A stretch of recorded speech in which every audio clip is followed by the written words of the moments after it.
L'occasion faisant le lardon. Non. L'occasion faisant le champignon. Non. L'occasion faisant le troufignon. Toujours pas.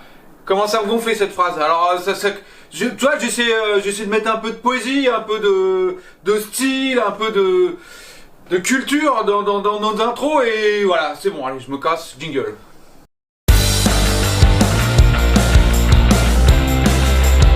Bon, ben, même si on a commencé la série des Dream Bike Build, les constructions, les montages de vélos complets et si possible des vélos de rêve, on l'a commencé que très récemment et très rapidement, ben, j'ai l'occasion d'en faire un deuxième. Celui-là, j'en rêvais aussi pas mal. Un Endurigid de chez Commensal, l'Endurigid de chez Commensal qui est un vélo qui déchire et en plus dans cette couleur, il est absolument magnifique. Alors pourquoi le choix d'un Endurigid?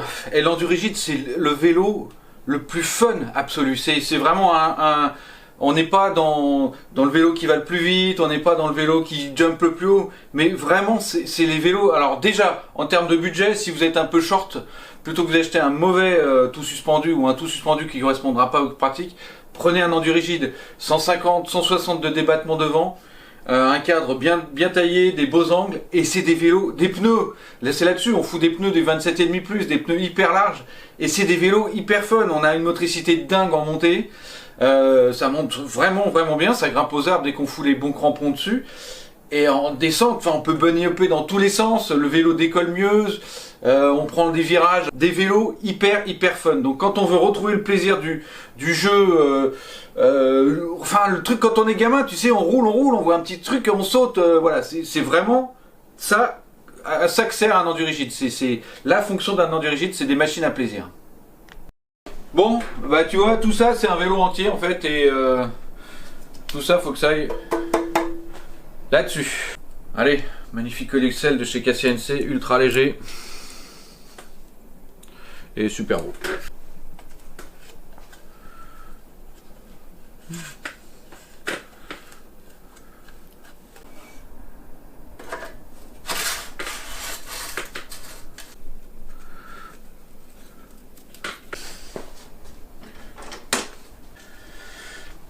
On va attaquer par le jeu de direction, qui est un semi-intégré, tapered, donc conique, semi-intégré en haut en bas.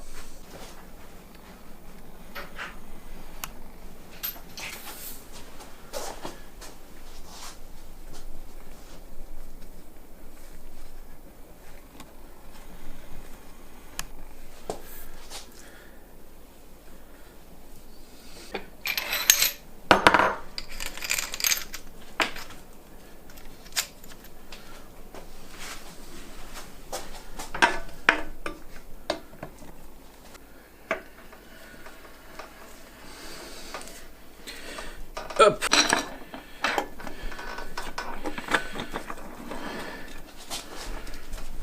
On s'assure que ça part bien. Et on s'assure que les deux bords sont bien plaqués contre le cadre.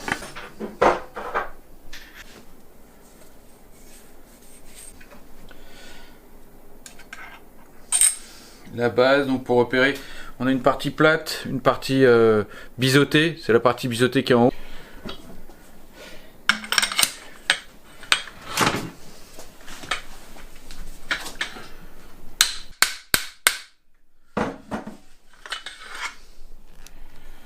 Et on regarde que c'est bien plaqué là aussi. Le choix de serre-fourche, donc ici c'est une Pike Ultimate, ça fonctionne quand même drôlement bien et c'est un prix assez raisonnable encore pour des fourches de ce niveau là. J'ai pas à mettre l'étoile, elle y est déjà. C'est une fourche qui était sur un autre vélo avant. Je vais m'assurer que la longueur correspond. C'est le seul risque. Faites attention quand vous achetez une fourche d'occasion, aussi bonne soit-elle, vérifiez bien que vous avez une longueur de pivot, quand il a déjà été coupé, qui est suffisante pour installer vos spacers, le jeu de direction et la potence.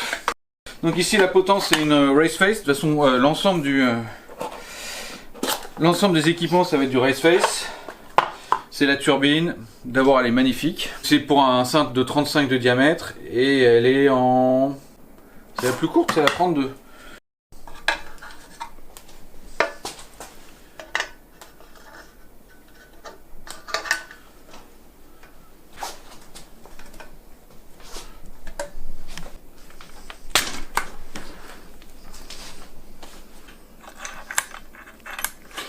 On est dans Tontoise Raceface.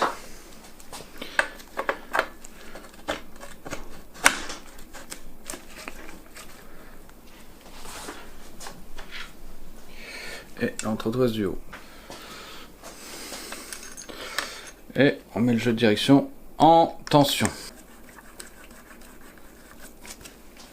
On reste dans du Raceface. Le cintre, alors moi perso j'ai le même.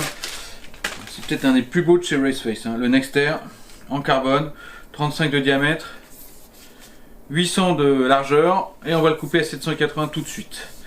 Il a 5 degrés back sweep, 8 degrés back sweep, 5 degrés up sweep.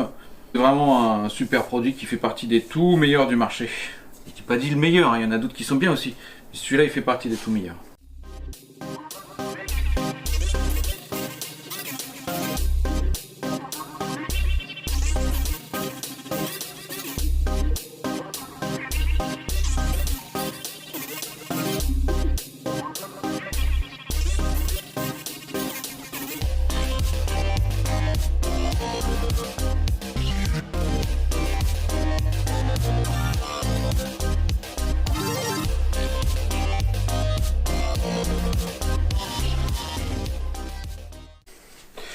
Patte anti-size.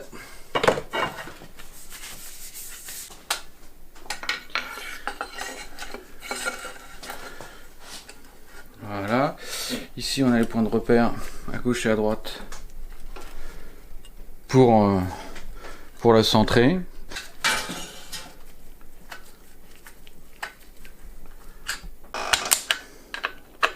Vérifiez bien toujours sur vos modes d'emploi de potence ou trucs comme ça, il y a quand même parfois des trucs un peu spécifiques. Hein.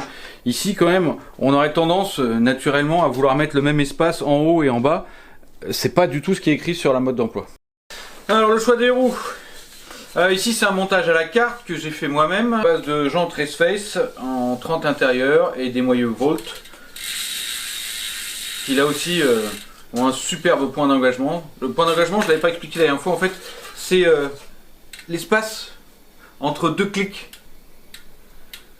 On sent qu'ici il est très très resserré. Alors quel est l'intérêt d'avoir un point d'engagement très resserré? Quand vous êtes en train de pédaler, quand vous faites une pause, un petit bout de trial que vous devez relancer, vous faites une reprise d'appui. Quand vous avez un point d'engagement très large, la prise d'appui, en fonction du moment, dans l'endroit où vous êtes, peut vous emmener très bas et vous déséquilibrer. Ici, c'est quasi instantané. On est tout de suite. Et puis ça fait ce merveilleux bruit. Ah, trop classe. À base de rayons sapim. Voilà, tant que j'y suis, et croisé par 3. Sur ces roues, on va y mettre devant de chez Maxxis, un Mignon DHF, un superbe pneu avant, qui peut aussi se monter à l'arrière, mais vraiment très bon, en 2.6. Donc, comme c'est du 27,5, donc 27,5 2.6, un gros master. Ça va avec le reste du programme pour ce vélo, vraiment un vélo pour s'amuser et avoir des super appuis en avant pour pouvoir attaquer et prendre de l'angle sévère. Par contre, à l'arrière, un pneu un poil plus roulant, le Recon, donc on voit nettement moins cramponné, et lui aussi en 2.6 et 27,5. Toujours le sens de montage, donc le sens de rotation, qui est en général une flèche sur un des flancs. Et comme d'hab, j'ai jamais le bon flanc au départ. Hein. Voilà, ici, rotation. Donc comme on avait en pneu avant, c'est-à-dire qu'il doit tourner dans ce sens-là. Le disque étant de ce côté-là. Le préventif de chez Pitties, hein, que j'ai déjà présenté. Mais des paillettes. Mais des paillettes dans ma vie, Kevin!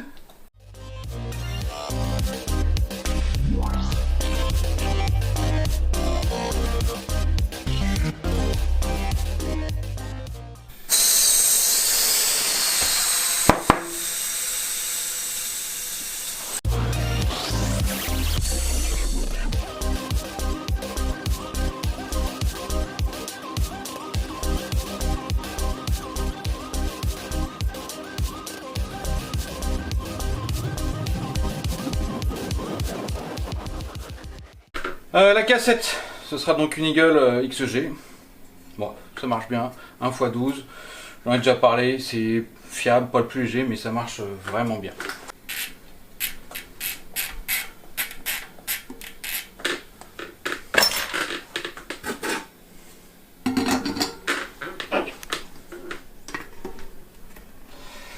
dans ce sens-là, pas besoin de fouet à chaîne. Tac. Disque de frein Shimano XT en 180 à l'arrière, 203 devant, histoire d'avoir un peu plus de puissance devant derrière, avec leur technologie ICE qui, d'après ce que j'ai entendu, j'ai pas vu encore super les tests, mais font que ce sont des disques qui chauffent moins ou qui refroidissent plus comme vous voulez. Donc un certain intérêt à la montagne. Donc ça se monte à l'arrière. Leur spécificité, c'est d'utiliser et de verrouiller entre eux chaque vis par une petite plaque comme ça qui évite que les uns et les autres se dévissent, et je trouve que ça fonctionne plutôt bien. Donc la petite plaque, il y a un top, donc vous le mettez en haut le top. 2x2.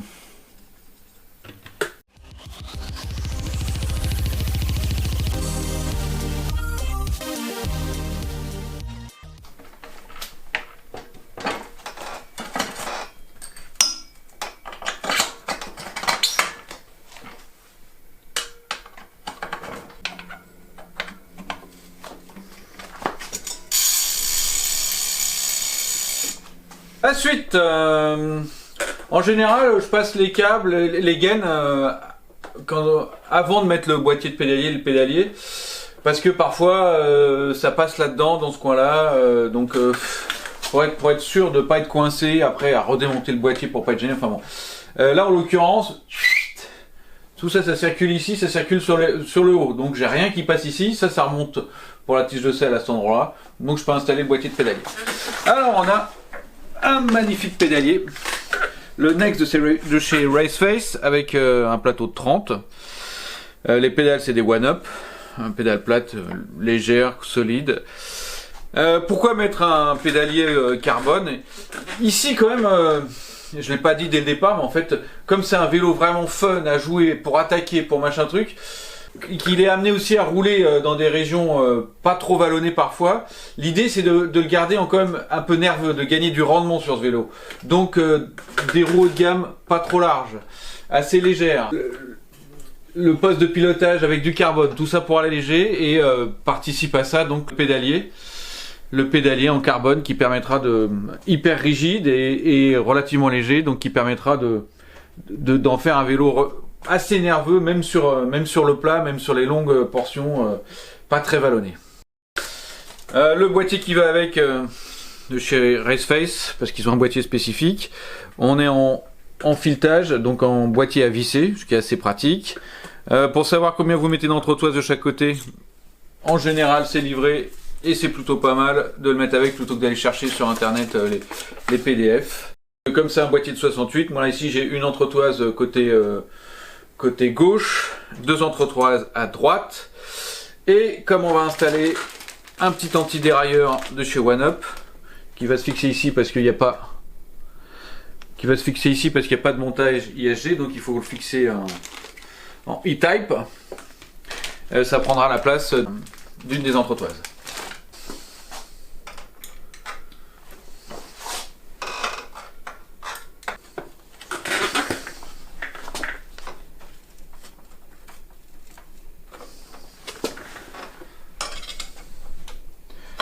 On est sur un serrage fort.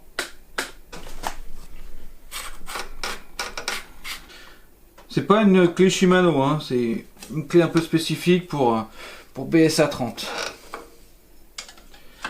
Parce que les pédaliers Shinch de Raceface, ils sont en 30 de diamètre. Sur ce genre de pédalier, il y a une petite bague pour gérer le jeu du boîtier qu'on visse d'abord, on enquille le boîtier et après on dévissera.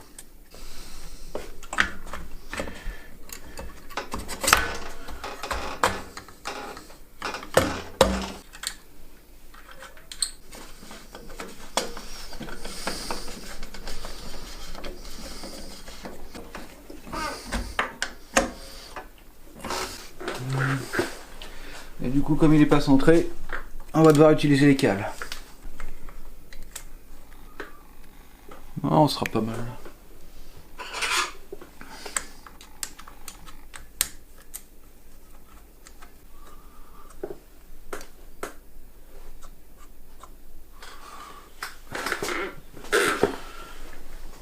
Ouais, on est parfaitement centré là. On est bien. Je la vis jusqu'à la mettre au bord du boîtier.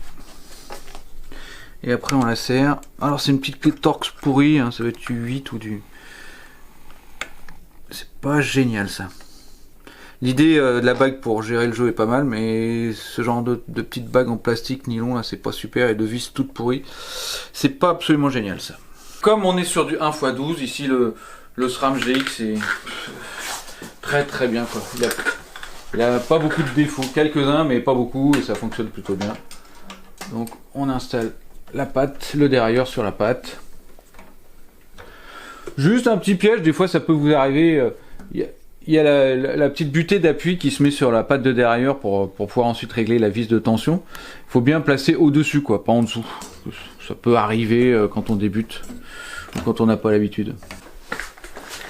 La chaîne, là en l'occurrence ce sont cassette et chaîne qui ont été utilisées en même temps. Et la seule question c'est est-ce que la longueur sera bonne? On va le voir tout de suite.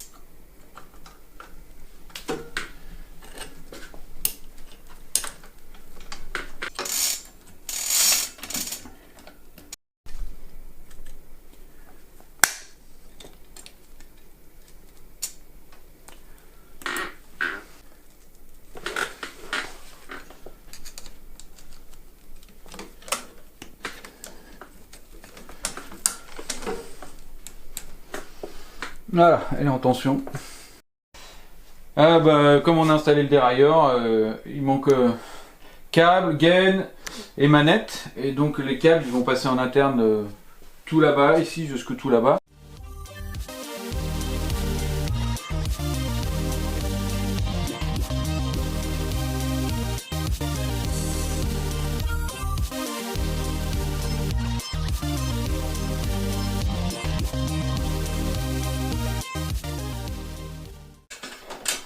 C'était le bon sens.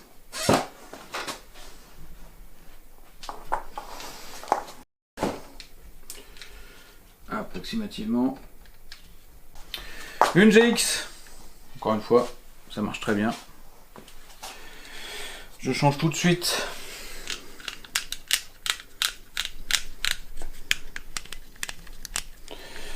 Je change tout de suite le câble.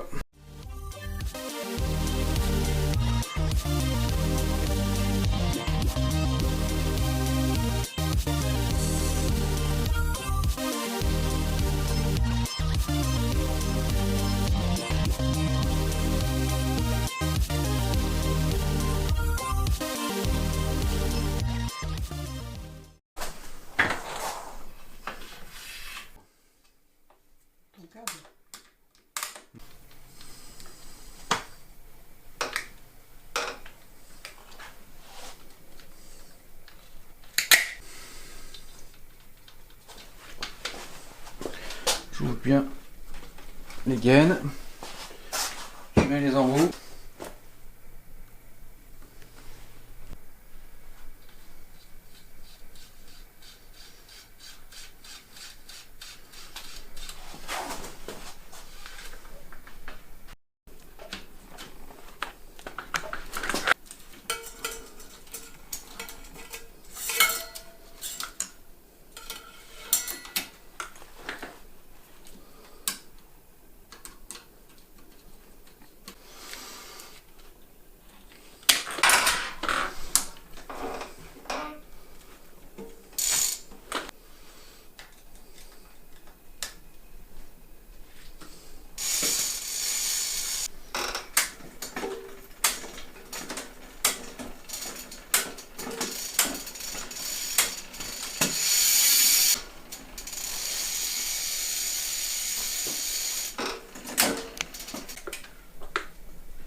Pour les freins, des Shimano XT 2020 en 4 pistons.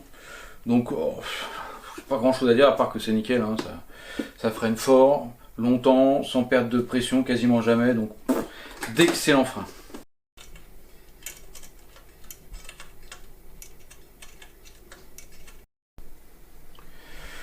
Toujours un passage qui te file parfois.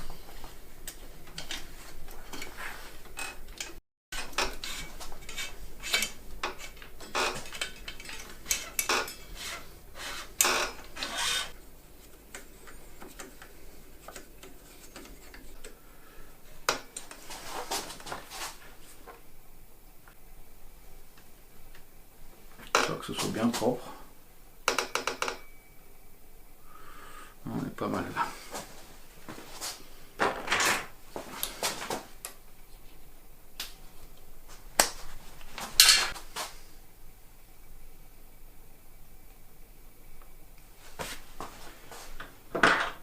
Ça, je l'ai acheté récemment cet outil pour vous dire à quel point ça me gonflait des fois avec la méthode Shimano à bloquer entre les deux machin et j'ai plus qu'à visser.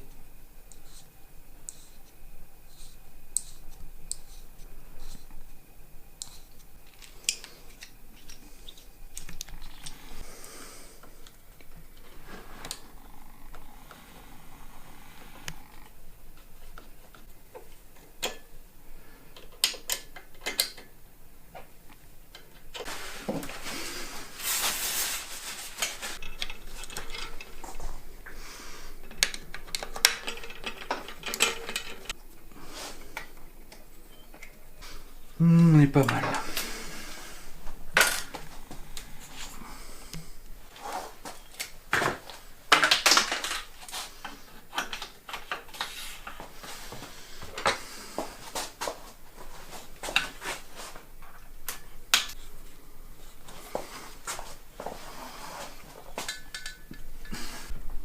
Allez, les derniers petits réglages. Donc centrer le cintre, hein, ça peut être pratique.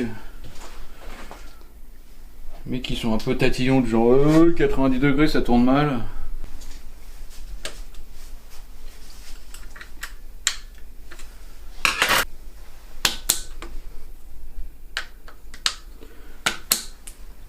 Une Rockshop Reverb, hein, pas le dernier modèle, l'avant-dernier, ça marche assez correctement. Certes, certaines, un grand nombre a pris du jeu, mais celle-là n'en fait pas partie, donc ça veut dire que elle va fonctionner encore un certain temps. Ils ont un Quick Connect qui est assez sympathique, ça évite de faire beaucoup de changements de durée, tadalit, tadalit, dadala.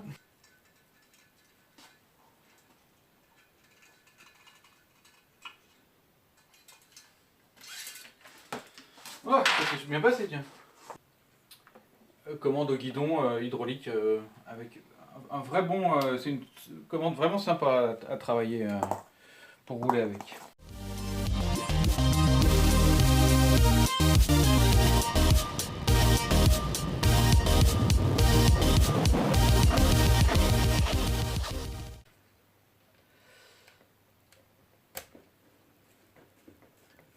Voilà.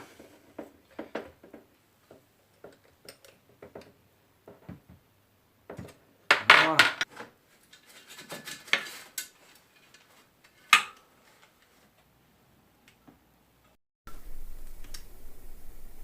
Nickel.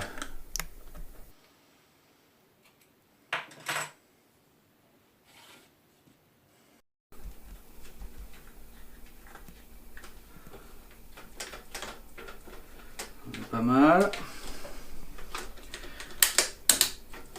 Plus qu'à resserrer tout. Lui, il faut que je le mette un petit peu par là.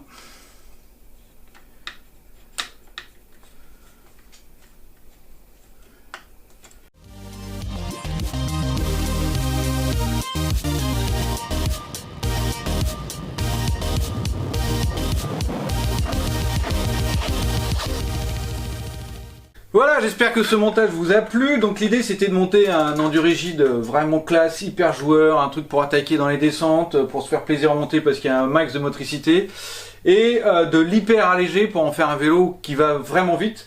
Je l'ai pas pesé, je pense qu'il a perdu pas mal de poids par rapport au vélo d'origine. Et ça va faire un truc, voilà, endurigide c'est fait pour se marrer quoi, c'est des vélos de dingue, c'est des vélos super plaisants. Bon, si ce tuto t'a plu, bah, tu t'abonnes, tu cliques, tu fais tout ce que tu veux, et puis bah, en attendant, salut les amigos! Namasté.